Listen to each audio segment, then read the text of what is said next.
अस्सलाम वालेकुम।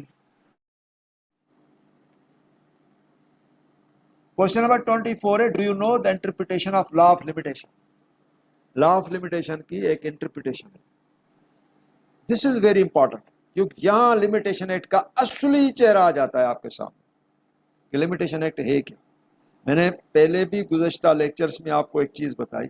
एक जगह पे आता है कि लिमिटेशन एक्ट प्रोसीजरल लॉ है और इसका सब्सटेंटिव लॉ जो है वो लॉ ऑफ प्रिस्क्रिप्शन है, और एक जगह पे हमने ये भी डिफाइन किया कि law of limitation substantive law.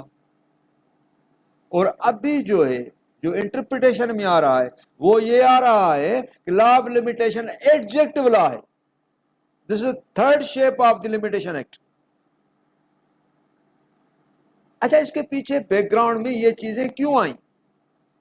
We are suppose to explore that कि वह limitation act is substantive law, वह limitation act is a procedural law, वह limitation act is adjective law. अभी now all these things will be cleared under this question, क्योंकि इसकी interpretation हो रही है लिमिटेशन एक्ट की। Limitation act is a procedural statute and falls within branch of adjective law. Adjective law पता है क्या होता है? What is adjective law? मैंने आपको, अगर आप रिकलेक्ट करेंगे तो मैंने आपको ये एडजेक्टिव लॉ की जो प्रेपोजिशंस हैं वो क्रिमिनल लॉ के अंदर समझाई। आपको मैंने एक मर्तबा समझाया था, अगर आप याद करें, रिकलेक्ट करें, मैंने आपको कहा था criminal procedure code procedural law नहीं है, एडजेक्टिव लॉ है। क्यों? कि क्रिमिनल प्रोसीजर कोड के अंदर जो प्रोसीजर है वो सफिशिएंट नहीं है पीपीसी के इंटायर ट्रायल के लिए, क्योंकि बहुत सारी चीजें ऐसी हैं जो पीपीसी के ट्रायल के लिए और स्टेट्यूट से बारो करनी पड़ती हैं। उसके अंदर मैंने आपको इंस्ट्रक्शंस दिए थे। अगर कोई बंदा आइडेंटिफिकेशन, एक बंदा है जो अननोन है, उसकी बाद में आइडेंटिफिकेशन होती है और कोर्ट उसकी आइडेंटिफिकेशन पैरेड करती है और उसमें से ट्रू कल्पर्ट जो है वो पिक करते हैं, तो ये प्रोसेस सीआरपीसी के अंदर नहीं है, पुलिस रूल्स के अंदर है। मैंने आपको यह भी बताया था कि अगर मजिस्ट्रेट चाहे तो मैं इस केस को कैंसिल क्लास में कर दूं और इस केस को कैंसिल क्लास में डिसाइड कर दूं, तो सीआरपीसी में कोई प्रोसीजर नहीं है, लेकिन पुलिस रूल्स के अंदर प्रोसीजर है। मजिस्ट्रेट नॉन कॉग्निजेबल ऑफेंस के चालान को या एफआईआर को कैंसिल कर सकता है। अगर आप रिकलेक्ट करें तो मैंने आपको यह भी बताया था कि classification of the cases, A class, B class, C class, जो क्रिमिनल केस के अंदर पेश होते हैं, वो जो प्रोसीजर इनका होता है पुलिस चार्जशीट का, तो वो 173 के अंदर तो है, लेकिन 173 के अंदर A class, B class, C class नहीं है, क्योंकि A class, B class, C class की एक एफएकेसी है और वो FAKC Bombay presidency police guide rules के अंदर दी गई है। लेकिन ये सारे लॉज जो भी हैं वो साइमल्टेनियसली अप्लाई करते हैं, यानी क्रिमिनल ट्रायल पे जो पीपीसी के ऑफेंसेस के अंदर चल रहा है। तो इसका मकसद ये है कि सीआरपीसी का प्रोसीजर सफिशिएंट नहीं है to meet the entire course of the trial of penal provisions. तो लिहाजा प्रोविजंस जो हैं अदर स्टेट्यूट से इनको बारो करने पड़ते हैं। जब अदर स्टेट्यूट से सीआरपीसी प्रोविजन बारो करके और पीपीसी को देता है और ट्रायल को कंप्लीट करता है, इसीलिए सीआरपीसी का नामनक्लेचर हो गया एडजेक्टिव लॉ। याद है ना आपको? ये चीज मैंने आपको डिटेल में समझाई थी। अभी वो चीज लिमिटेशन एक्ट में आ रही है कि limitation act is a procedure statute and falls within branch of adjective law. ये मैं आपको समझाता हूँ, अच्छी तरह समझाता हूँ, लेकिन इसके आगे इसके कुछ और इंग्रेडिएंट्स हैं, वो देखिए। Number 2, it neither creates nor demolish any right. ना आप कोई राइट क्रिएट करता है, ना कोई आपका राइट डिमोलिश करता है। आपके किसी के ऊपर 2 लाख हैं, लिमिटेशन एक्ट ने तो नहीं कहा कि आप इसको पैसे दे दें, लेकिन लिमिटेशन एक्ट ये कहता है कि अगर आपने पैसे दिए हैं और लिटिगेशन का इरादा करते हैं तो आप मेहरबानी करके टाइम में आए, 3 साल के अंदर आए, बाद में ना आना। मैं आपको घोषणा नहीं दूंगा, आपको पैसे लेकर नहीं दूंगा। तो limitation act neither creates nor demolish any right. और राइट कैसे डिमोलिश नहीं करता? आपको कहता है कि भाई हम आपको घुसने नहीं देंगे कि आप 3 साल के बाद आए, आप गेट आउट, लेकिन आपका राइट डिमालिश नहीं करता। आपको ये नहीं कहता कि आपके 2 लाख खत्म हुए, आप किसी दूसरे तरीके से जाकर उसे ले लें, आपकी मर्जी। लेकिन लिमिटेशन एक्ट के अंदर जो सूट आप दाखिल करेंगे उसके अंदर लिमिटेशन आप फॉलो नहीं करेगा। Number 3, the provisions of law of limitation are founded on the policy which is in the interest of the community, whereby there should be some point after which old and ancient disputes shall not be agitated. Policy ये कि to nip in the bud, to control the litigation, to finish the litigation, भाई litigation ज्यादा ना बढ़े और उसके अंदर लोग परेशान ना हो। ऐसा ना है 40-40 साल वाले केसेस खुल जाए, 40-40 साल के बाद लोग आ जाए, बंदे मर जाएंगे, खत्म हो जाएंगे, उसका दूसरा नस्ल लिटिगेशन में आ जाएगा, दूसरे के बाद तीसरा नस्ल लिटिगेशन में आ जाएगा, लिटिगेशन खत्म होगी नहीं। लिमिटेशन ने तो बैरियर्स फिक्स किए ना, उस बैरियर्स के तहत ये है कि भाई आप टाइम के अंदर आए तो हम आपको रिलीफ और देंगे, अगर टाइम के अंदर नहीं आए तो आपकी जो सिविल सूट की जो रेमेडी है वो चली जाएगी, टाइम पे नहीं आए तो आपकी अपील की जो रेमेडी है वो चली जाएगी। तो limitation act extinguish remedy, not right. अभी चूंकि ये मैंने आपको बताया था कि limitation act procedural statute and falls with branch of adjective law, ठीक है ना। अभी देखिए लिमिटेशन एक्ट के अंदर 2 पार्ट्स हैं, एक पार्ट के अंदर सेक्शंस आते हैं, एक पार्ट के अंदर आर्टिकल्स आते हैं। अगर आप सेक्शंस पढ़ें तो आप उसके अंदर देखेंगे पूरे के पूरे फार्मूलाज, मैं आपको पढ़कर एक सुनाता हूं, ये 23 आप उसके अंदर देखना, क्या इस तरह का कोई प्रोसीजरल लॉ होता है? Answer is no. 23 क्या कहता है? Continuing breaches and wrongs, in the case of continuing breaches of contract, जो कॉन्ट्रैक्ट कंटिन्यूसली ब्रीच हो, उसकी ब्रीचिंग हो। In the case of continuing wrong, जो कंटिन्यूइंग रॉन्ग्स हो। इंडिपेंडेंट ऑफ कॉन्ट्रैक्ट, जिसके अंदर कॉन्ट्रैक्ट हो। Continuing breaches of contracts, continuing wrongs of person, means उसकी जाती चीजों पे, यानी उसकी जो रॉन्ग उसको हो, शख्सी, personal. A fresh period of limitation begins to run at every moment of the time during which the breach of the wrong, as the case may be continued.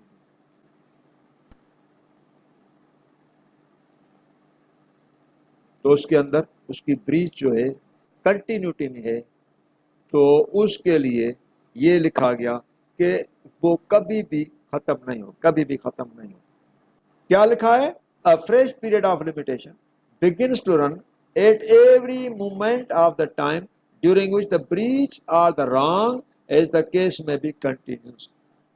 एक बंदा है, उसके साथ ज्यादती हो गई, ज्यादती ये हो गई उसके सामान को बाहर फेंक दिया गया, उसको डिस्पोजेस किया गया। डिस्पोजेशन के बाद उस बेचारे ने क्या किया, अपना सामान लिया, कोई रेड़ा शेड़ा या कोई ले आया अपना कोई ट्रक वगैरह, उसके अंदर सामान लेकर अभी एक ऐसी एरिया में गया जहाँ लाइट भी नहीं है, उस एरिया के अंदर एक हाउस लिया किराए पे और वो 3रे फ्लोर पे है, उसके अंदर कोई लिफ्ट नहीं, वो सामान पूरा थ्रू लेडर्स उसने ऊपर पहुंचाया, उसके अंदर रखा, ना उसके पास लाइट है ना उसके पास system. Each and every day वो सफर करता है, लाइट नहीं है वो सफर करता है, किराया देता है वो सफर करता है, कोई सहूलत नहीं वो सफर करता है, रिमोट एरिया है वो सफर करता है, लेडर्स नहीं चढ़ सकता, लिफ्ट नहीं है वो सफर करता है। तो इसका मकसद ये है कि उसका जो है जो लिमिटेशन है ईच एंड एवरी डे की होगी ना, जिस दिन भी उसको सफर कर रहा है वो उसकी लिमिटेशन का दिन, जब भी केस दाखिल करे। तो ये जो कंटिन्यूस रॉन्ग के एम्बिट में आता है या नहीं आता है? ये कंटिन्यूस रॉन्ग के एम्बिट में आता है, ठीक है, कंटिन्यूस रॉन्ग के एम्बिट में आता है, तो इसकी लिमिटेशन क्या है? तो उसके लिए क्या कहा? A fresh period of limitation begins to run at every moment of the time during which the breach of the wrong, जो उसके साथ ज्यादती हुई, रॉन्ग हुआ उसके, जो उसके साथ हुई, हर दिन उसका शुरू है। लेकिन एज अगेंस्ट दैट आप आ जाए आर्टिकल 3 की तरफ। आर्टिकल 3 क्या कहता है? देखिए इसका कंट्रास्ट है, टोटल कंट्रास्ट है। आर्टिकल 3 कहता है under the space relief act section 9 to recover possession of immovable property 6 months when the dispossession occurs। तो लोग तो इसको इसमें लेते हैं, उसमें तो नहीं लेते ना, सेक्शन 23 में तो नहीं लेते ना। सेक्शन 23 के अंदर तो लिमिटेशन तो है ही नहीं, कभी भी ये केस दाखिल कर सकता है। और ये कहेगा, उसके अंदर देगा 3 साल के बाद दाखिल किया, 12 महीने के बाद दाखिल किया, सर मैंने ये किया, मैंने घर लिया, हर दिन की मुझे तकलीफ थी, और हर दिन की तकलीफ के बाद अभी मुझे पैसे कलेक्ट करने थे, मैंने 6 महीने कहीं मजदूरी की, वहां से मुझे पैसे कुछ मिले, फिर मैंने वकील को फी दी, और फिर मैंने वकील हायर किया, फिर मैं केस लाया। उसके अंदर जो लिमिटेशन है, एक एक दिन मुझे उसका जो फ्रेश काज ऑफ एक्शन था, और जब फ्रेश काज ऑफ एक्शन था तो लिमिटेशन के बैरियर्स मेरे ऊपर एप्लीकेबल नहीं है। क्या ये चीज जो सेक्शन 23 है, जो सेक्शन है, उसको ये आर्टिकल 3 मानता है। वो क्या कहता है? From the date of disposition. 6 महीने के अंदर आए तो ठीक है, नहीं तो आउट। और 23 क्या कहता है? आप 3 साल के बाद आए, सिर्फ ये शो करें कि भाई आपका फ्रेश पीरियड उसी दिन, यानी उसी टाइम में, वो भी कंटिन्यूटी में जिस दिन आपके साथ रॉन्ग हुआ, वो रॉन्ग कंटिन्यूटी में रहा। तो इसका मकसद ये है कि लिमिटेशन एक्ट जहां अपने फार्मूलाज प्रोवाइड करता है, और वो फार्मूलाज किसी दूसरे स्टेट्यूट के अंदर नहीं है। लिमिटेशन एक्ट खुद अपनी लिमिटेशन खुद कंट्रोल करता है, और लिमिटेशन एक्ट खुद अपनी लिमिटेशन फिक्स करता है। तो इसीलिए इसका जो शेप है वो एडजेक्टिव लॉ के तौर पर भी है, क्योंकि एडजेक्टिव लॉ वो होता है जो means composition aggregate of the rules of procedure. Aggregate means composition of the rules of procedure, और उसके अंदर जो रूल्स ऑफ प्रोसीजर हैं, aggregate of the rules of procedure opposite to the substantive law, that is called adjective law. तो इसके अंदर अपने rules हैं, अपना प्रोसीजर है, और उसके ऑपोजिट दी का सब्सटेंटिव लॉ है, उसका कोई अपना सब्सटेंटिव लॉ है नहीं। तो फिर ये लिमिटेशन एक्ट को हम एडजेक्टिव लॉ भी कह सकते हैं प्रोसीजरल लॉ के साथ साथ। तो यही चीज है, limitation act is a procedural statute and falls within branch of adjective law, क्योंकि इसके अंदर अपना प्रोसीजर ज्यादा है जो प्रोवाइड करता है, जो किसी दूसरे स्टैट्यूट में नहीं। आपकी नॉलेज के लिए, चूंकि आपकी नॉलेज के लिए जरूरी है, ये चीजें आपको प्रोमोट करेंगी, आपको ऊपर ले जाएंगी। एक और चीज बताता हूं, स्पेसिफिक इफेक्ट क्या है? एडजेक्टिव लॉ है, प्रोसीजरल लॉ है, या सब्सटेंटिव लॉ है? आपने कभी सोचा है स्पेसिफिक इफेक्ट का ओरिजिन क्या है? स्पेसिफिक इफेक्ट के अंदर सेक्शन 8 में लिखा गया है कि suit for recovery of possession shall be filed under section 8 and the procedure as to filing of the suit shall be regulated by the code of civil procedure। तो इसका मकसद ये है कि स्पेशल इफेक्ट प्रोसीजरल लॉ नहीं है, उसका procedure CPC. तो स्पेशल इफेक्ट क्या है? सब्सटेंटिव लॉ है। क्या हम कहें कि special effect is substantive law?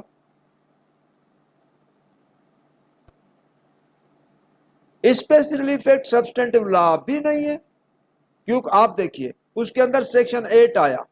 Section 8 में क्या कहा कि a suit for recovery of possession is filed under section 8 of special effect and procedure as to filing of the suit is regulated from the code of civil procedure। लेकिन section 9 क्या कहता है? Section 9 कहता है अगर कोई बंदा अपनी इमूवेबल प्रॉपर्टी से अपनी उसकी मर्जी के खिलाफ अगर कोई डिस्पोजेस हो जाता है, तो वो अपने 6 महीने के अंदर केस दाखिल करेगा और उसके अंदर ये प्रूव करेगा कि वो फोर्सबली डिस्पोजेस हुआ, लेकिन उसके अंदर फिर आगे बैरियर्स फिक्स किए गए तो भाई ये केस जो है वो गवर्नमेंट के खिलाफ नहीं दाखिल कर सकता। अगर गवर्नमेंट इसके खिलाफ प्लेंटिफ है तो उसके खिलाफ सूट मेंटेनेबल नहीं होगा। अगर ये केस है और डिसीजन आ गई है तो इसके खिलाफ अपील भी नहीं है, और इसके खिलाफ जो है वो रिव्यू भी नहीं है, ये भी आप नहीं कर सकते। तो ये अगर पैरामीटर्स आप फिक्स करेंगे जो किसी दूसरे स्टेट्यूट से नहीं है, प्रोसीजर तो आप सीपीसी से ले रहे हैं, लेकिन सीपीसी से हटकर आप बातें कर रहे हैं, तो इसका मकसद ये है कि सीपीसी के अंदर तो स्पेशल इफेक्ट का अपील का प्रोविजन है, लेकिन सेक्शन 9 उस अपील को बार कर रहा है। तो इसीलिए स्पेशल इफेक्ट का वर्चुअली जो शेप है, जो स्ट्रक्चर है, वो एडजेक्टिव लॉ का है। तो special effect is also adjective law. तो हम लॉ की ओरिजिन को जब तक नहीं समझेंगे तो हम आगे नहीं चल सकेंगे। पहले हम समझे तो सही ये लॉ है क्या, इस लॉ का स्ट्रक्चर क्या है, इसकी कंस्ट्रक्शन क्या है, इसके पीछे लेजिस्लेचर का इंटेंशन क्या है, इसका प्रोसीजर कौन से स्टेट्यूट में है, क्या ये सब्सटेंटिव लॉ इन इंसेप्शन है या प्रोसीजर लॉ है। देखो पीपीसी है वो सब्सटेंटिव लॉ है, इसमें कोई शक नहीं, पीपीसी है सब्सटेंटिव लॉ। क्यों? पीपीसी कहता है अगर किसी ने चोरी की उसको 3 साल सजा मिलेगी। कैसे मिलेगी, क्यों मिलेगी, किस तरह से मिलेगी, प्रोसीजर क्या होगा, चार्ज कैसे फ्रेम होगी, एफआईआर कैसे दाखिल होगी, अक्यूज अरेस्ट कैसे होगा, उसका रिमांड कैसे होगा, कोई पीपीसी में बात नहीं, सारा सीआरपीसी के अंदर है। तो इसीलिए तो PPC is a substantive law. CPC, CPC entire procedure provide करता है, बाई सूट ऐसे दाखिल होगा, अपील ऐसे दाखिल होगी, उसके खिलाफ सेकंड अपील भी होगी, उसके खिलाफ रिवीजन भी होगी, सारे राउंड्स पूरे होंगे, एग्जीक्यूशन भी होगी। एग्जीक्यूशन के अंदर 104 रूल्स दिए गए, इस 4 रूल्स के अंदर किसी न किसी रूल्स में इम्प्लीमेंट करके हम आपको पोजीशन दिला देंगे। पोजीशन दिलाने के बाद सब राउंड्स खत्म हो जाएंगे, फिर ना आपकी अपील बनेगी, ना आपकी रिवीजन बनेगी, ना आपका कुछ बनेगा। तो सीपीसी के अंदर इतना कॉम्प्रिहेंसिव और एग्जॉस्टिव प्रोसीजर मौजूद है कि सीपीसी का असली जो नाम है, असली जो स्ट्रक्चर है वो प्रोसीजरल लॉ है। और एक और बड़ी बात, सीपीसी के अंदर खुद 2 पार्ट्स हैं, एक तो उसका सेक्शन पार्ट है और एक उसका पार्ट है रूल्स वाला। और रूल्स वाला पार्ट ऑर्डर 1 से शुरू होता है जिसको हम फर्स्ट शेड्यूल कहते हैं। तो सीपीसी के सेक्शन जो पार्ट है वो रूल्स के पार्ट को कवर करता है, और सेक्शन पार्ट के अंदर यानी मुख्तसर बात की गई है, जिस तरह से सेक्शन 26 में आता है, every suit is instituted by presentation of the plaint, how plaint is filed, what is the shape of the plaint, how plaint is outcome of the pleadings, where pleading is provided, what is the form of the pleadings, और सारा जो भी है वो है order 6 और order 7। लेकिन CPC के सेक्शन 26 ने सिर्फ ये अल्फाज के एक लाइन के अंदर कि every suit shall be instituted by presentation of the plaint, और प्लेंट के पीछे आपने देखा 18 रूल्स जो हैं वो ऑर्डर 6 के हैं, और यानी 26 रूल्स जो हैं वो ऑर्डर 7 के। इन सारे रूल्स के अंदर हमारी प्लेंट बनती है, लेकिन उसके अंदर सेक्शन के अंदर 26 ने ये कहा कि भाई प्लेंट जो है वो इस तरह से सूट के अंदर बनेगी। तो इसका मकसद क्या हुआ, सेक्शन पार्ट जो है उसका सबस्टेंशियल लॉ है, और उसका प्रोसीजरल पार्ट कौन सा है, रूल्स वाला।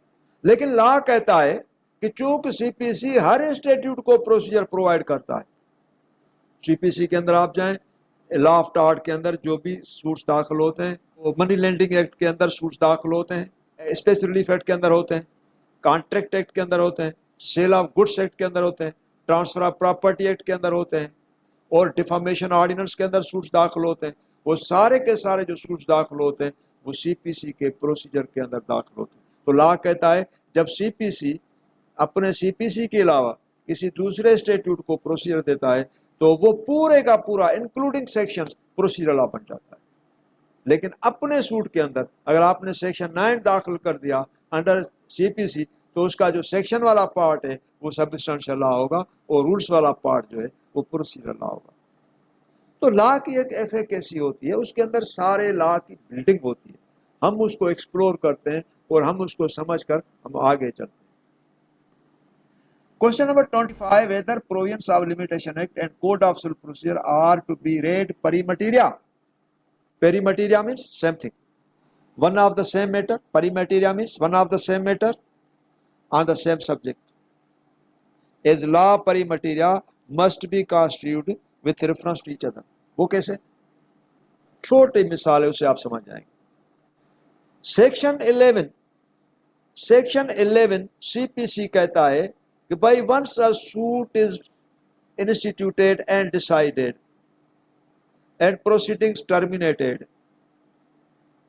by way of judgment or decree, same suit, another suit on the same subject, same controversy between the same parties and the same cause of action and the same relief cannot be instituted as bars contained under section 11. 403 कहता है अगर एक बंदे को सजा या conviction या acquittal हो गया तो फिर उसका दोबारा एक्विटल या कन्विक्शन नहीं होगा। आर्टिकल 13 कॉन्स्टिट्यूशन कहता है कि भाई अगर किसी को एक मर्तबा सजा मिली तो दूसरी मर्तबा नहीं मिलेगी। जनरल क्लॉज एक्ट कहता है सेक्शन 26 अगर एक मर्तबा किसी का ट्रायल एक अफेयर्स में चला दूसरी मर्तबा उस अफेयर्स में उसका ट्रायल नहीं चलेगा। तो लॉ कहता है ये सारे लॉ को अगर मिलाएंगे, सेक्शन 11 को हमने मिलाया सीपीसी को, सेक्शन 403 सीआरपीसी को हमने मिलाया, सेक्शन 26 जनरल क्लॉज एक्ट को हमने मिलाया, आर्टिकल 13 ऑफ द कॉन्स्टिट्यूशन को हमने मिलाया, तो इस सारे लॉज को जब हम पढ़ेंगे तो कहेंगे all the laws are to be read and dealt with in the composition of maximum peri materia, mean same thing on the same matter. तो laws on the same matter and same thing, when we consult, we must follow the maxim of law, that is peri materia. This is a peri materia. Abhi now point is whether provisions of Limitation Act and Code of Civil Procedure are to be read peri materia. क्या provisions जो Limitation Act के हैं या CPC के हैं वो हम peri materia में पढ़ेंगे, follow करेंगे? The Civil Procedure Code and Limitation Act being in peri materia are to be taken as forming one system, interpreting and enforcing each other. But where the definition of a word in Limitation Act is by law governed by the General Clause Act, it is not competent to import the meaning of the word from the CPC. हमारे पास एक बड़ा law का logic है जो आपको समझने में अभी टाइम लगेगा, और आप समझ गए तो you are successful student of law, और वो सारी चीजें आपके सामने मौजूद हैं। आप लिमिटेशन एक्ट खोलें, आप उसका डेफिनेशन क्लास खोलें, उसके अंदर आपको 3 चीजें मिलेंगी। 3 चीजों में आपको नजर आएगा, एक टर्म है सूट, एक टर्म है प्लेंटिफ, और तीसरा टर्म है डिफेंडेंट। ये 3 टर्म्स लिमिटेशन एक्ट के डेफिनेशन क्लास में डिफाइन किए गए हैं, और आपको ये भी पता है और होना भी चाहिए कि ये 3 टर्म्स जो हैं सूट, प्लेंटिफ और डिफेंडेंट आउटकम है सीपीसी के। लेकिन आपको ये भी पता है कि सूट, प्लेंटिफ और डिफेंडेंट सीपीसी के डेफिनेशन क्लास में डिफाइन नहीं किए गए। ये क्यों? जो चीज सीपीसी से निकली उसने लिमिटेशन एक्ट में जाकर उसको डिफाइन किया, सीपीसी में उसको डिफाइन किया कि नहीं डेफिनेशन क्लास में। डेफिनेशन क्लास है क्या?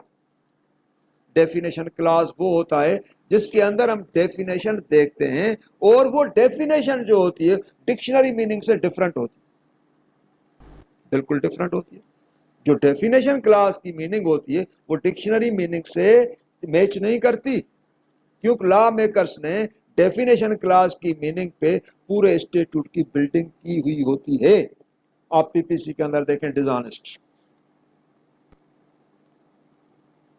causing wrongful gain to one person, wrongful loss to another person, wrongful gain to one person, wrongful loss to another person amounts to dishonesty। ये कहाँ है डिक्शनरी में? किसी भी डिक्शनरी में इसकी ये मीनिंग नहीं है जो पीपीसी के सेक्शन 24 में डिसऑनेस्ट की मीनिंग है। क्यों? क्योंकि डिसऑनेस्ट को ये थेफ्ट में लेके जाते हैं, और डिसऑनेस्ट कहीं भी डिक्शनरी में थेफ्ट के एम्बिट में नहीं आता। तो सिमिलरली अगर ये चीज है तो ये सूट, ये प्लेंटिफ और डिफेंडेंट ये प्योर टर्म्स हैं सीपीसी के, जिसके अंदर हम पूरे चैप्टर्स पढ़ते हैं, उसको डेफिनेशन क्लास में डिफाइन नहीं किया गया, और लिमिटेशन एक्ट के डेफिनेशन क्लास में इनको डिफाइन किया गया। जबकि लिमिटेशन एक्ट की जो कंपोजिशन है वो खाली सीपीसी पे नहीं है, उसके अंदर पीपीसी भी आता है, सीआरपीसी भी आता है, और सारे दुनिया के लॉज आते हैं। लेकिन सीपीसी के अंदर सिर्फ और सिर्फ सिविल ही आता है, सीपीसी के टर्म्स आते हैं जिसके अंदर आपने देखा पार्टीज टू सूट ऑर्डर 1, उसके अंदर प्लेंटिफ और डिफेंडेंट।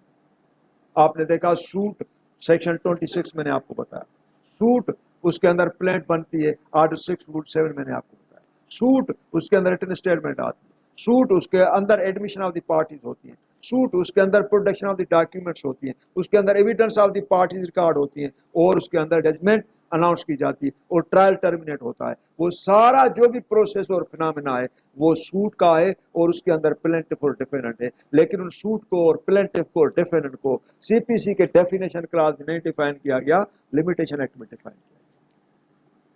तो ये वो चीज है where the definition of word in limitation act is by law governed by the general clause act, it is not competent to import the meaning of the word from the CPC।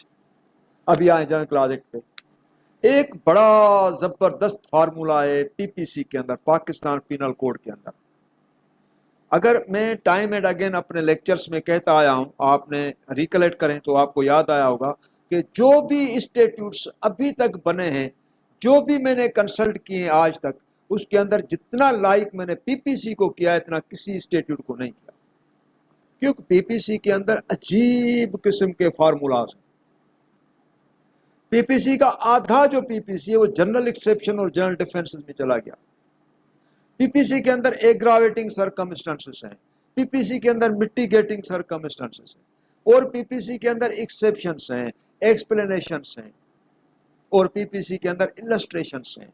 इतनी illustrations हैं। आप theft की illustrations पढ़ें, आप theft की definition पढ़ें, उसके अंदर एक्सप्लेनेशन पढ़ें, एक्सेप्शंस पढ़ें, इलस्ट्रेशंस पढ़ें, तकरीबन 30 से 35 हैं। जब मैंने सारी पढ़ी तो मुझे उस वक्त यह महसूस हुआ कि जो थेफ्ट की डेफिनेशन है वो 2 पेजेस की डेफिनेशन है, 2 लाइनों की डेफिनेशन नहीं है। तो उसके अंदर पीपीसी के अंदर जो थ्रस्ट या क्रक्स मुझे मिला वो ये मिला कि अगर आप पीपीसी के अंदर उसकी डेफिनेशन को, उसकी टर्मिनोलॉजी को समझने की कोशिश करें तो पहले उसको पीपीसी के अंदर समझें। पीपीसी के अंदर बहुत सारी चीजें, वहां उसको तलाश करें।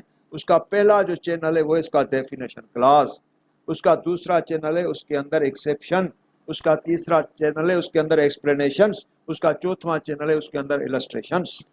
अगर उसके अंदर भी आप कामयाब ना हो तो फिर आप जनरल क्लॉज एक्ट में जाएं, और जनरल क्लॉज एक्ट के अंदर भी आपको वो चीज ना मिले तो फिर आप लीगल डिक्शनरीज में जाएं। This is last resort.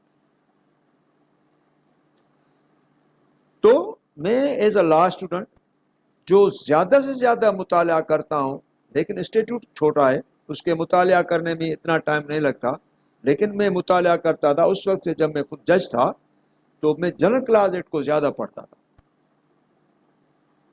और जनरल क्लॉज एक्ट को मैं इतना मुतासिर था, उस पर मेरा एक आर्टिकल भी है, section 21 general clauses act judicial proceeding, जो मेरा आर्टिकल पीएलडी में पब्लिश हुआ, सिर्फ इसीलिए कि जनरल क्लॉज एक्ट के अंदर जो भी क्लॉज हैं उसका नाम है जनरल, लेकिन उसकी एप्लीकेशन कैसे होती है, दिस इज वेरी इंपॉर्टेंट। आपका एक छोटा मिसाल देता हूं, उसके अंदर आप समझ जाएं। डॉक्यूमेंट, सेक्शन 30 उसके अंदर आता है PPC, documents defined there. Document, article 2 Qanun Shahadat order document, document general clauses act में डॉक्यूमेंट, 3 जगहों पे डॉक्यूमेंट को डिफाइन किया गया, और भी बहुत सारी जगह है, लेकिन 3 जो मेन है, जो फोकस मैंने की है for ready reference our this debate, उसके अंदर 3 चीजें हैं। लेकिन जो सबसे बड़ी इंपॉर्टेंट चीज है वो ये कि document is outcome of a civil litigation. Document is produced in a civil suit. Document is interpreted in civil suit. और document is proved in civil suit. और उस डॉक्यूमेंट की सीपीसी के अंदर डेफिनेशन क्लास में डेफिनेशन नहीं है। अब कंट्रास्ट हो जाता है, क्यों? कानूनी शहादत ऑर्डर के अंदर जो डेफिनेशन है डॉक्यूमेंट की, वो तो वही है कि ये डॉक्यूमेंट है भाई। अगर किसी ने किसी पेपर पे एक लिखा वो भी डॉक्यूमेंट, अगर पत्थर पे लकीर खींची वो भी डॉक्यूमेंट, अगर आपने कोई कार्टून छापा वो भी डॉक्यूमेंट।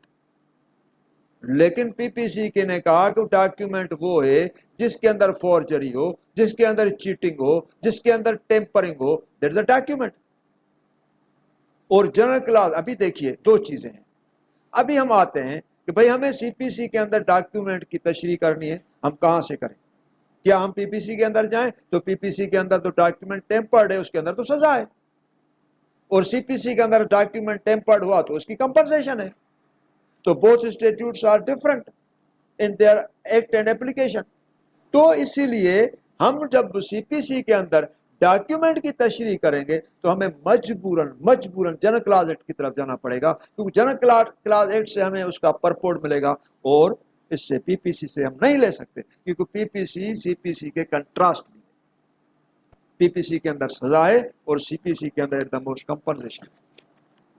तो इसीलिए जो लॉज बने हैं और जो वर्ड्स हैं जो स्टैट्यूट्स के अंदर डिफाइन किए गए हैं, उसके अंदर जनरल क्लास एक्ट का अहम रोल है। पहले हम वो अल्फाज देखेंगे कि भाई वो स्टैट्यूट सिविल है या क्रिमिनल है। अगर सिविल में भी वो आता है और क्रिमिनल में भी वो आता है, तो फिर ये हम देखेंगे कि भाई इसका इंपोर्ट लिमिटेशन एक्ट में कैसा है। तो यार लिमिटेशन एक्ट सिविल है या क्रिमिनल है? तो लिमिटेशन एक्ट तो कंपोजिशन है, लिमिटेशन एक्ट में सारे स्टैट्यूट्स आते हैं,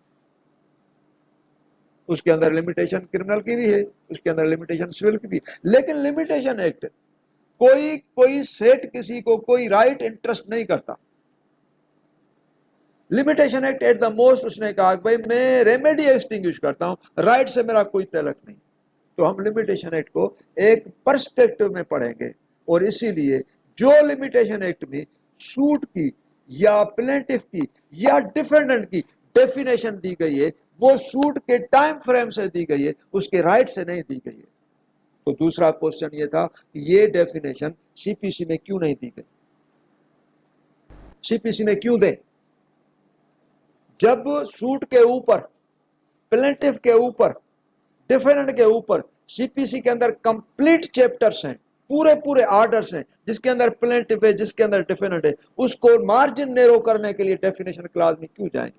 डेफिनेशन क्लास में डेफिनेशन तो उसकी होती है जिसके अंदर उनके अंदर कोई सेक्शंस नहीं होते। सीपीसी के अंदर तो सेक्शंस हैं, प्लेंटिफ के ऊपर सेक्शंस हैं, डिफेंडेंट के ऊपर सेक्शंस हैं। तो लिहाजा ऐसे जो भी यानी लॉ की प्रोपोजिशंस होंगी जिसके अंदर पूरा लॉ की बिल्डिंग, पूरे लॉ की बिल्डिंग सीपीसी की सूट पे है, प्लेंटिफ पे है, डिफेंडेंट पे, उसको डेफिनेशन क्लास मिलाकर उसका नेरो मार्जिन कैसे करेंगे?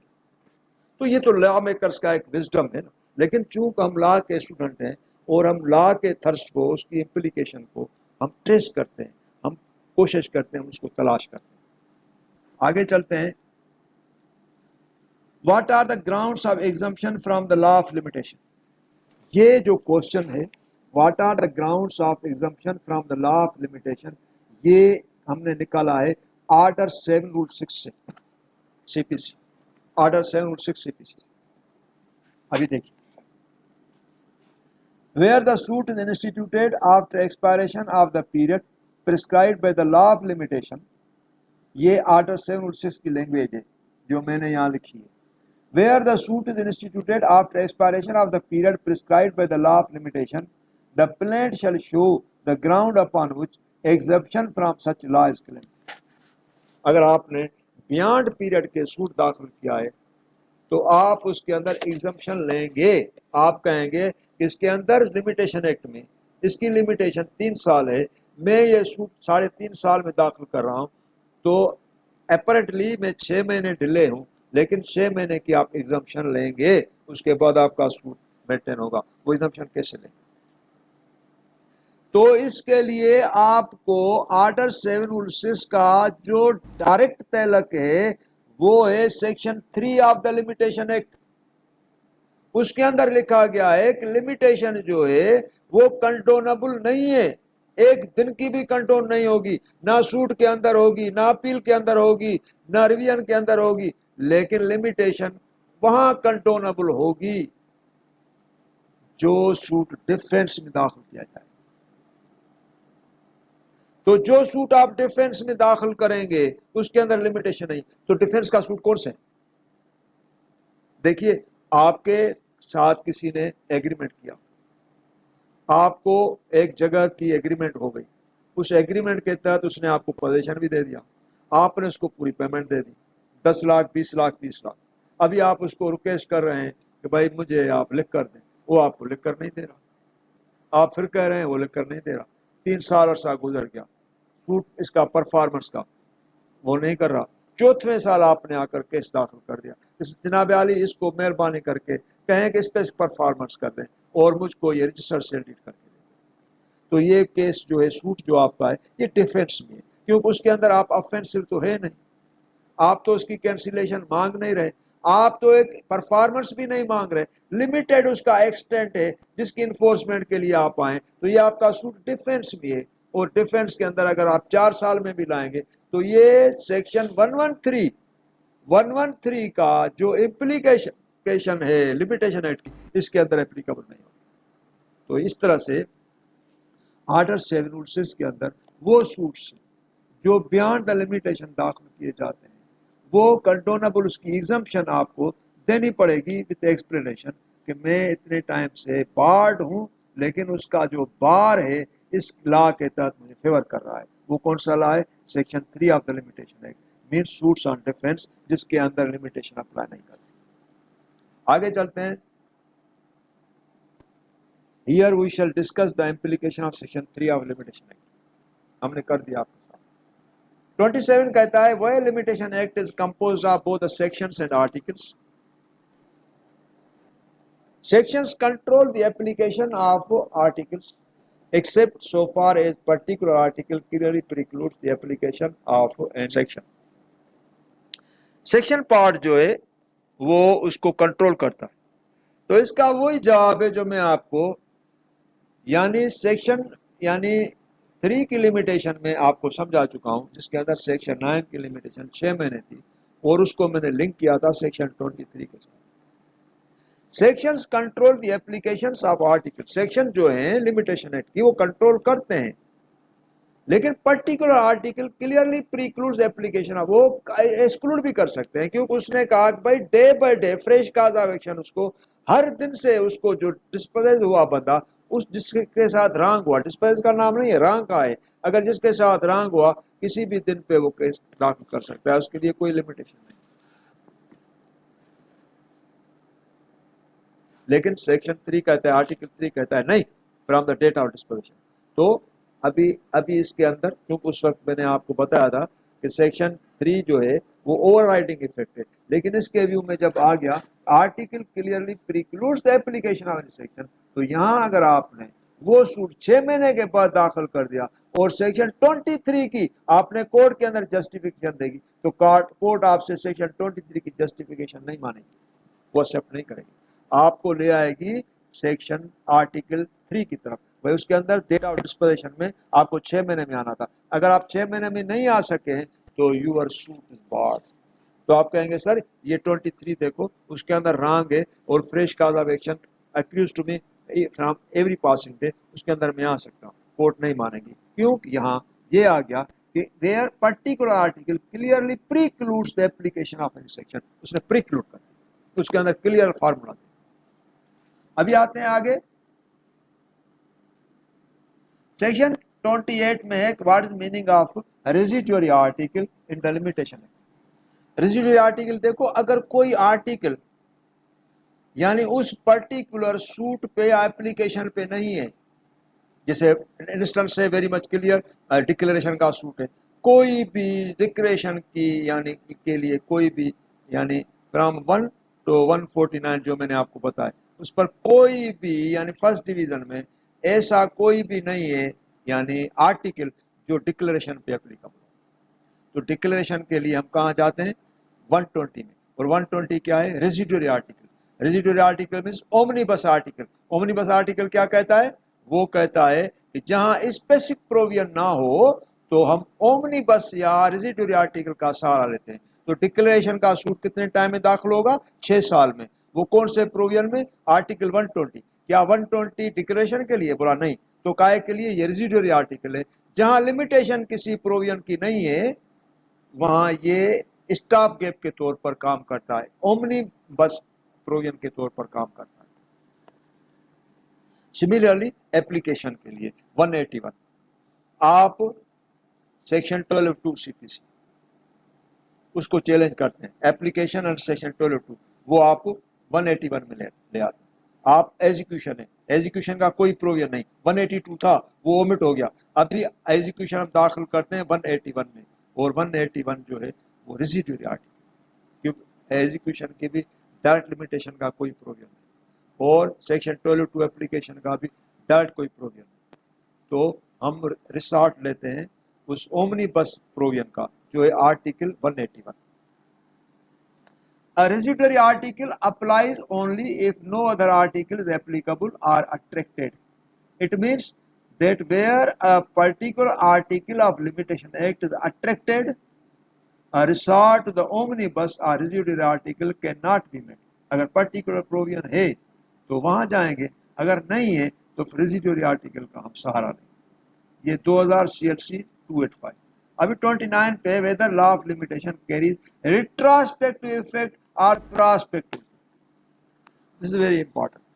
रिट्रोस्पेक्टिव इफेक्ट क्या है और प्रॉस्पेक्टिव इफेक्ट क्या है, क्योंकि इंटरप्रिटेशन ऑफ लॉ के क्वेश्चन है। प्रॉस्पेक्टिव इफेक्ट मींस आज स्टैट्यूट बना और उसका इफेक्ट आज से, आज अमेंडमेंट स्टैट्यूट में आ गई, उसका इफेक्ट आज से, ये है प्रॉस्पेक्टिव। और रिट्रोस्पेक्टिव, रिट्रोस्पेक्टिव में एक आज स्टैट्यूट बना लेकिन उसकी लिमिटेशन पुरानी, और रिट्रोस्पेक्टिव में आज स्टैट्यूट बना लेकिन इसके अंदर जो इसकी अपील का पीरियड है वो पुराना।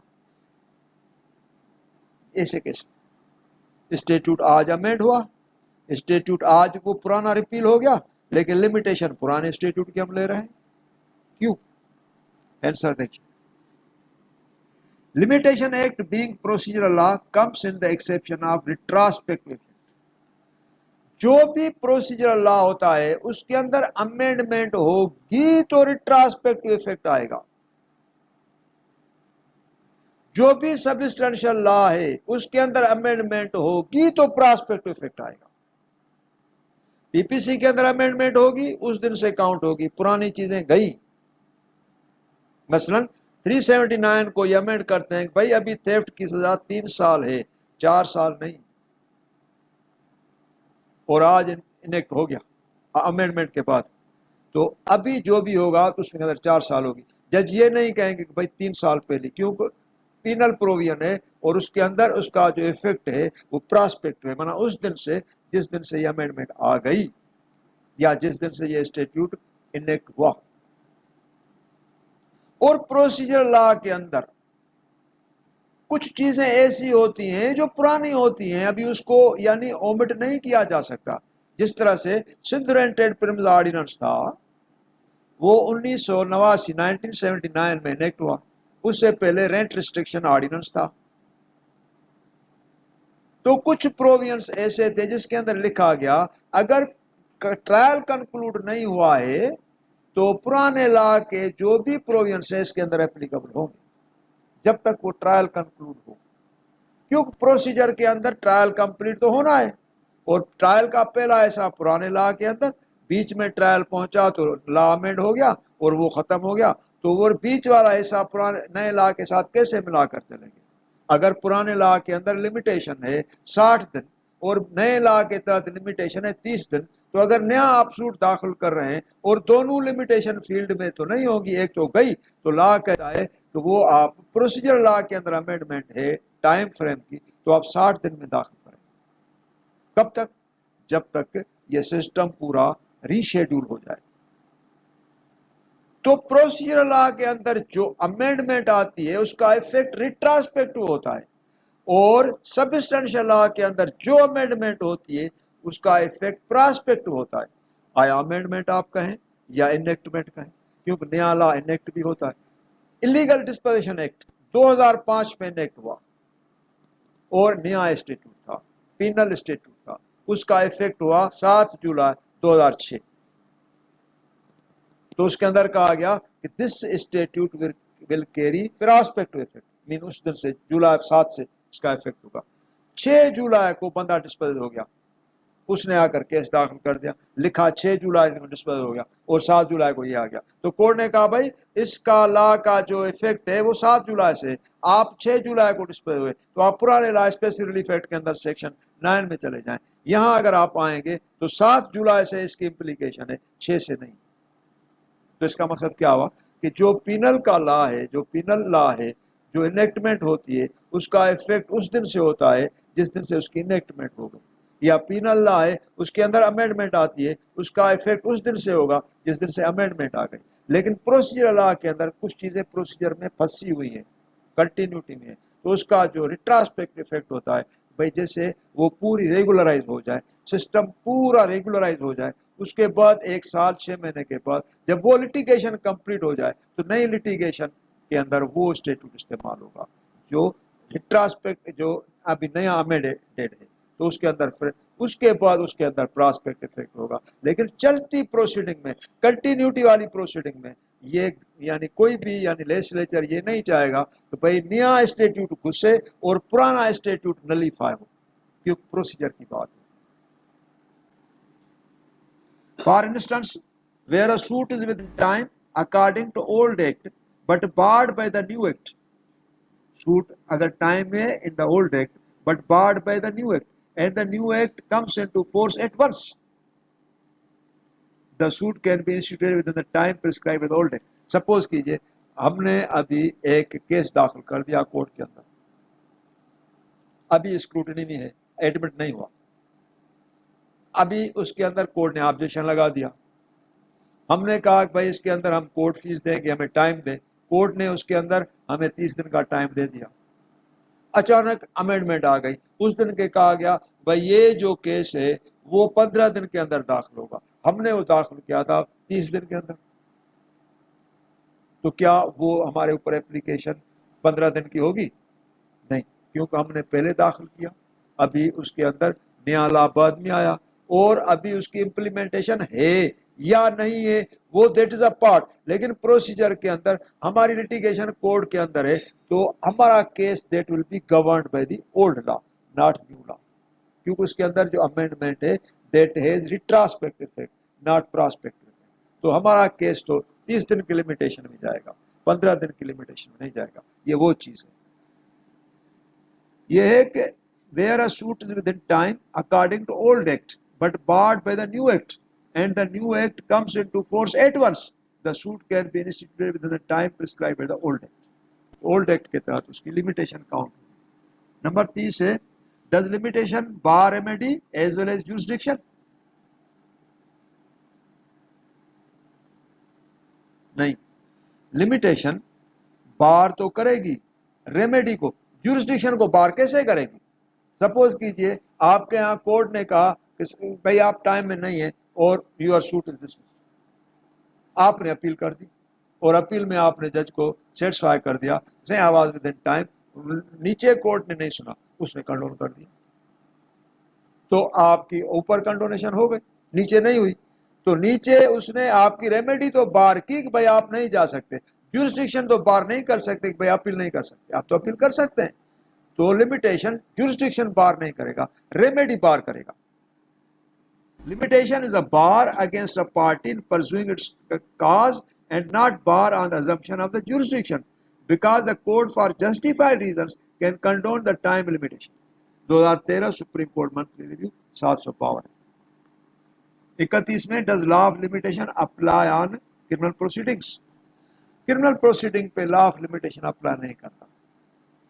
क्रिमिनल कंप्लेंट आप कब भी लाए, एफआईआर आप कब भी दाखिल कर, लेकिन आपके वो डिले डिफीट्स द इक्विटी, वो फार्मूला आपके वे में आएगा कि डिले केस को डाउटफुल करेगी, लेकिन ये नहीं कहेंगे कि आप चूंकि 6 महीने के बाद एफआईआर दाखिल करा रहे हैं, लिमिटेशन के कोई क्लचेस या बैरियर्स नहीं होंगे। तो क्रिमिनल लॉ के अंदर limitation is unknown. Law of limitation is not known to the criminal jurisprudence. For that, it is necessary that criminal proceeding should be taken outside of that law. Otherwise, the accused will be able, in many cases, to earn exemption from prosecution by placing obstacles in the way of investigation. अगर limitation होता तो ये investigation कभी भी complete नहीं होती, तो limitation act के अंदर वो एग्जम्पशन लेते, वो कहते मैं फॉरेन में हूँ, ऑपरेशन कराने जा रहा हूँ, 2 महीने की मुझे आप एक्सटेंशन दे दें। तो ये चीजें हैं कि लिमिटेशन एक्ट के अंदर यानी लॉ ऑफ लिमिटेशन जो है वो क्रिमिनल केसेस के अंदर एप्लीकेबल नहीं है। 32 क्वेश्चन है, is limitation applicable on writ petitions? Limitation writ petition पे भी एप्लीकेबल नहीं, क्योंकि रिट पिटीशन लेचेस नहीं जाती। Limitation act does not apply to constitutional. Question 33 है, high court has fixed limitation upon some writs, what are those writs? Writ of mandamus है। Writ of mandamus के अंदर आप जाएंगे तो कोर्ट आपको कहेगी, आप कोर्ट को कहेंगे सर उसको रोकें, उसको एफआईआर दाखिल ना कर दे, सर उसको रोकें एफआईआर दाखिल कर दे, तो you are suppose to be within time. ऐसा तो आप नहीं कर सकते कि भाई 2 साल के बाद आप आकर कोर्ट को कहें एफआईआर का दाखिल कर दे, क्योंकि सर इसने 2 साल पहले मुझे धमकियां दी। अभी 2 साल पहले धमकियां दी तो आपने क्या किया? सर कुछ नहीं किया। तो फिर अभी क्यों रिट दाखिल की? सर क्योंकि इसकी कोई लिमिटेशन नहीं। फिर उसके अंदर कोर्ट आपसे क्वेश्चन करती है। नहीं, मैंडामस के अंदर अगर आप हैं और आपको एप्रीहेंशन है तो you should be in time. Answer देखिए, writs of mandamus are orders of like nature means rule nisi ETC if the petitioner does not come to court within due diligence and expedition, he will not be held entitled to any speedy or summary relief. क्योंकि writ जो भी है that is speedy relief, आपको उसी वक्त order कर देते हैं। तो स्पीडी रिलीफ और समरी रिलीफ के अंदर अगर आप टाइम पे नहीं आएंगे तो court will not grant relief to you. Question number 34 है, can plea of limitation be taken in appeal directly? देखिए, अगर वो क्वेश्चन आपने लोअर कोर्ट में नहीं लिया तो अपील में कैसे लेंगे? Where the question of limitation was not raised before lower forum, it cannot be taken directly before appellate or regional forum. PLJ 1981, Azad Jammu and Kashmir, page number 112. 35 can we से, क्योंकि हमारे पास time नहीं, time हमारा जा रहा है इसीलिए हम इसको एक्सप्लेनेशन नहीं कर सकते। कैन वी से हुंडी एज अ नेगोशिएबल इंस्ट्रूमेंट? हुंडी is defined under Order 37 as a negotiable instrument, but hundi is not defined under the Negotiable Instrument Act. लेकिन हुंडी एज अ नेगोशिएबल इंस्ट्रूमेंट है under the negotiable instrument act, और हुंडी का जो status आता है वो आता है बिल ऑफ एक्सचेंज में। ये देखिए, hundi is defined under article 37 CPC as a negotiable instrument, but under the definition of a limitation act by section 22 hundi is included in the bill of exchange. तो ये आप कह सकते हैं, this is a very important for. Question number 36 है, when a foreign decree is executed Pakistan, which law of Pakistan either foreign law or Pakistani law shall apply? If cases before Pakistan, law of Pakistan shall apply, तो limitation law of Pakistan shall apply, Pakistani law of limitation will apply to ensure whether or not the execution application is time. Question number 37 है, will limitation apply against void orders? Limitation void orders के खिलाफ तो apply नहीं होती, लेकिन courts की ये demand होती है कि आप you should be in time, लेकिन against void order no limitation, no the period of limitation shall not apply against the void orders. Question number 38 है, will limitation apply on erroneous orders? Yes, erroneous order is a legal order but inadvertently or illegally passed by the court, but the judge had jurisdiction to pass that order, therefore that order will come in the ambit of the Limitation Act. Yes, Limitation Act will apply on erroneous order. 1996 Supreme Court Monthly Review, page number 856. Question number 39 है, whether wrong order can be presumed as a void order? An order passed in utter lack of jurisdiction or in excess of jurisdiction. Utter lack of jurisdiction or in excess of jurisdiction. आपके पास jurisdiction है नहीं, civil जज की jurisdiction है, limitation है jurisdiction की 50,000 तक, उसने 55,000 या 60,000 का केस एंटरटेन कर दिया, means utter lake of jurisdiction, beyond the jurisdiction. तो इस तरह से अगर कोई केस जज डिसाइड करेगा तो ये एक यानी वाइड ऑर्डर हो जाएगा, जिसका दूसरा नाम है coram non judice, means without jurisdiction. But an authority having jurisdiction to pass an order may pass a wrong order which may not be strictly justified on law and facts a limitation apply on that order. Wrong order पे तो limitation apply करेगी, void order पे तो नहीं करेगी, लेकिन wrong order उसने किया, jurisdiction उसकी थी, लेकिन उसने सही exercise नहीं की। और question number 40 है, whether refusal of conjugal rights by the husband or wife comes with an exception of section 23 of the Limitation Act. ये भी आता है जो 23 मैंने आपको बताया, हस्बैंड और wife has a right to the company, there is right of his or her spouse by virtue of their relation, by virtue of their relation not, but virtue of their contract, being husband and wife. That is not relation, that is a contract. A breach of this obligation is a continuing wrong. He remains away from husband, husband remains away from wife, means there is a continuing breach and the wrong of the obligation. With the meaning of section 23, and time will begin to run at every moment of time during which the company is withheld. So it means conjugal rights case by husband to wife or conjugal rights case by wife to husband can be filed at any time, because this case comes in the ambit of continuous wrong. Continuous wrong. 41 में है, can a person affected by attachment under CRPC establish his right to the property by filing a civil suit? Yes, he can file a suit seeking for declaration to the effect that his right in the property has been governed by Article 120 of the limitation.